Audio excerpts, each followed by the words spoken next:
Social media giant और micro blogging site Twitter के founder और सीईओ जैक डोर्सी ने अपने पद से इस्तीफा दे दिया है। जैक डोर्सी ने खुद अपने इस्तीफे का ऐलान किया। जैक डोर्सी की जगह ट्विटर के चीफ टेक्निकल ऑफिसर यानी सीटीओ पराग अग्रवाल उनकी जगह लेने वाले हैं। इस खबर के बाद ट्विटर के शेयरों में करीब 5% का उछाल भी आया है।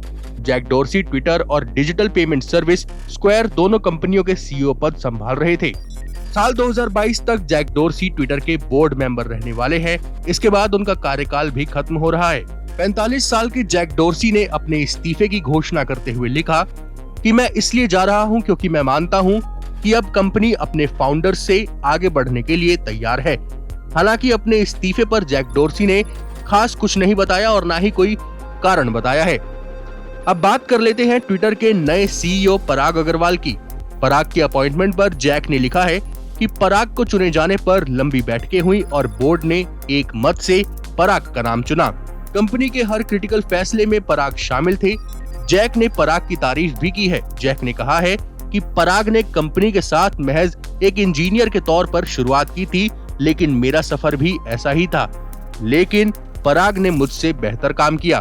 पराग अग्रवाल ट्विटर के सीईओ बन गए हैं, लेकिन उनके सामने कई तरीके की चुनौतियां भी हैं, जिसमें सबसे बड़ी और पहली चुनौती ये है कि कंपनी साल 2023 तक 315 मिलियन ऐसे एक्टिव यूजर तैयार करना चाहती है जो मोनेटाइजेबल हों, और 2023 के अंत तक कंपनी के रेवेन्यू को डबल करना भी एक चुनौती है।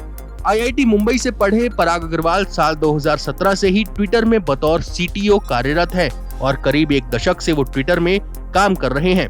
इससे पहले पराग AT&T, माइक्रोसॉफ्ट, याहू जैसी बड़ी कंपनियों में भी काम कर चुके हैं। आपको बता दें कि जैक डोर्सी पर काफी पहले से सीईओ पद छोड़ने का दबाव बन रहा था। साल 2006 में जब कंपनी बनी थी तब से 2008 तक जैक सीईओ थे और फिर उन्हें इस पद से हटा भी दिया गया था, लेकिन 2015 में इस पद पर फिर उनकी वापसी हुई। 2015 में जैक की वापसी के बाद से कंपनी के शेयरों में अब तक 85% तक का उछाल आ चुका है। 2020 में भी कई इन्वेस्टर्स ने जैक डोर्सी को सीईओ के पद से हटाने की मांग की थी।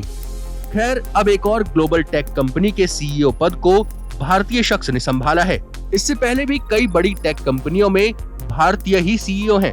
ट्विटर के सीईओ अब पराग अग्रवाल है, तो इससे पहले गूगल में सुंदर पिचाई है। माइक्रोसॉफ्ट के सीईओ सत्या नाडेला है।